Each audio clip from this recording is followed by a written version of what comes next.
Wabarakatuh. Bagaimana kabarnya adik-adik? Masih semangat ya di tahun ajaran baru ini?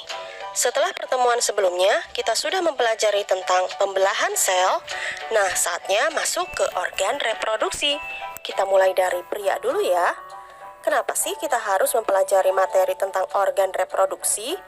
Selain adik-adik dapat mengetahui struktur, fungsi, dan proses-proses yang terjadi di dalamnya, diharapkan juga kalian bisa menjaga dengan baik organ reproduksi yang dimiliki, baik dari segi kesehatan atau kebersihannya.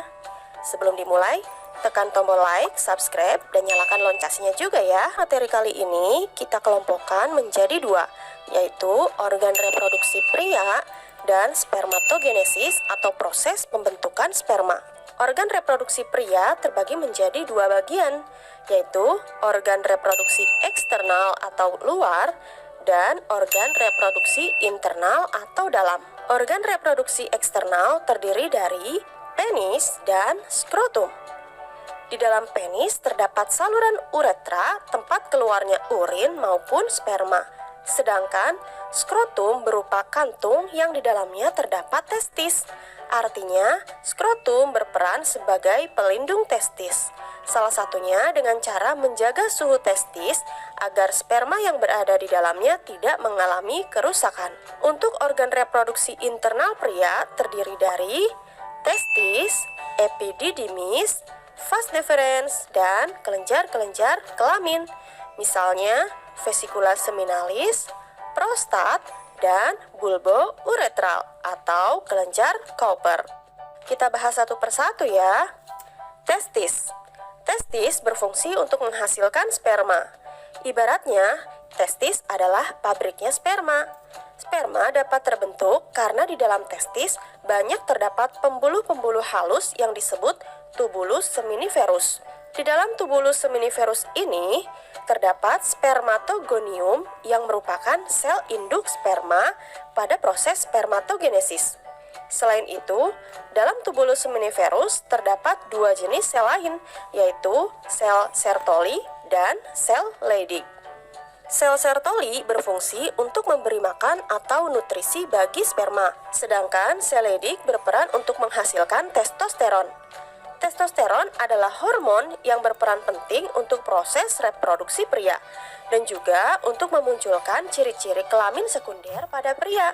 Di antaranya munculnya kumis, janggut, atau rambut-rambut lain di tubuh pria, suara menjadi berat, dan dada menjadi bidang.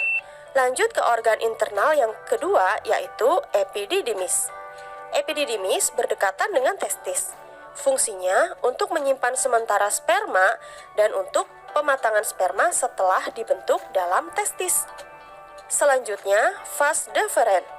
Bentuknya berupa saluran panjang yang berasal dari epididymis.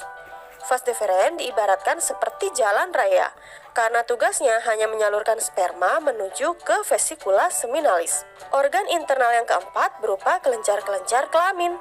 Ada 3 kelenjar kelamin pria, yaitu vesicula seminalis yang berfungsi memberi nutrisi pada sperma, kelenjar prostat yang berada di bawah kantong kemih melingkari bagian atas uretra berfungsi mengeluarkan cairan encer berwarna putih untuk menambah volume air mani yang dapat melindungi sperma dari tekanan pada uretra. Satu lagi ada kelenjar bulbo uretral atau disebut juga kelenjar Cowper. Kelenjar ini berukuran kecil sebesar kacang polong. Fungsi kelenjar Cowper adalah menghasilkan cairan kental yang jernih dan bersifat basah ke dalam uretra untuk membantu melumasi uretra agar dapat dilalui sperma. Setelah adik-adik mengetahui organ-organ reproduksi pria, sekarang kita akan mempelajari proses pembentukan sperma yang disebut spermatogenesis. Spermatogenesis dimulai saat sel induk sperma yang disebut spermatogonium membelah secara mitosis, membentuk spermatosit primer. Selanjutnya, spermatosit primer akan mengalami pembelahan secara meiosis 1, menghasilkan spermatosit sekunder. Masih ingat mitosis dan meiosis pada materi sebelumnya? Jumlah kromosom saat mitosis tidak mengalami perubahan atau tetap 2N, dibaca diploid. Sedangkan jumlah kromosom saat terjadi meiosis berkurang setengahnya menjadi N atau haploid. Setelah terbentuk spermatosit sekunder, selanjutnya kembali membelah secara meiosis 2 membentuk 4 buah spermatid. Spermatid akan mengalami perubahan struktur membentuk spermatozoa atau sperma. Bentuknya mirip seperti kecebong ya. Itulah proses spermatogenesis yang terjadi pada pria. Dalam satu kali spermatogenesis akan dihasilkan 4 sel sperma. Dalam satu hari, testis akan menghasilkan 200 hingga 300 juta sperma. Wow, banyak ya. Proses spermatogenesis berlangsung dari masa pubertas sampai seumur hidup seorang pria. Di wanita, seperti halnya pada pria, organ reproduksi wanita pun terbagi menjadi 2, yaitu organ reproduksi eksternal atau luar dan organ reproduksi internal atau dalam. Organ reproduksi eksternal berupa celah yang disebut vulva. Di dalamnya terdapat struktur yang menyerupai bibir disebut labia. Ada tonjolan kecil disebut klitoris, jaringan lemak yang dinamakan mons pubis, dan selaput tipis berisi darah yang disebut himen atau selaput darah. Untuk kalian yang masih remaja, jaga organ reproduksinya dengan sebaik-baiknya ya.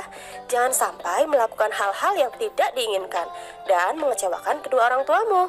Untuk organ reproduksi internal pada wanita digambarkan seperti ini. Bagian-bagiannya antara lain ovarium, oviduk atau tuba falopi, uterus, dan juga vagina. Ovarium disebut juga indung telur karena di dalamnya tempat menghasilkan sel telur yang disebut juga ovum melalui proses oogenesis.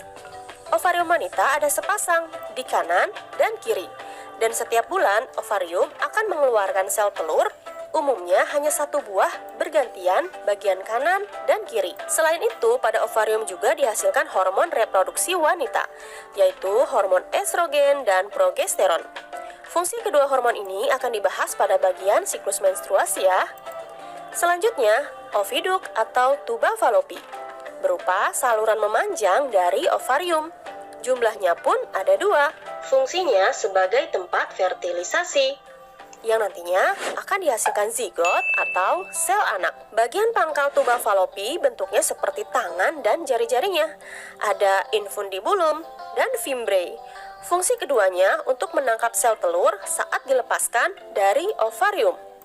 Organ berikutnya adalah uterus atau rahim. Ukurannya sekitar 8 x 5 cm, tapi bisa membesar saat terjadi kehamilan. Uterus berperan sebagai tempat perkembangan janin. Dinding uterus atau rahim dinamakan endometrium. Dinding rahim ini bisa robek dan mengeluarkan darah saat wanita mengalami menstruasi. Organ internal terakhir adalah vagina. Letaknya paling bawah. Vagina merupakan tempat keluarnya bayi saat dilahirkan. Di bagian atas vagina terdapat serviks atau disebut juga leher rahim. Ada juga yang menyebutnya mulut rahim. Proses pembentukan ovum yang terjadi dalam ovarium dikenal dengan nama oogenesis. Berbeda dengan pembentukan sperma yang baru dimulai saat pubertas, proses pembentukan ovum sudah berlangsung semenjak masih di dalam kandungan. Selanjutnya, akan berhenti setelah dilahirkan dan akan dilanjutkan kembali saat pubertas. Proses lengkapnya seperti ini. Saat janin, sel induk ovum atau oogonium membelah secara mitosis membentuk oosit primer. Proses ini terjadi sampai bayi dilahirkan. Setelah bayi lahir, oogenesis akan berhenti sementara sampai seorang wanita mengalami pubertas. Saat menginjak masa pubertas, proses oogenesis dilanjutkan kembali. Oosit primer akan membelah secara meiosis 1 membentuk 2 sel yang berbeda ukurannya. Sel yang berukuran besar dinamakan oosit sekunder.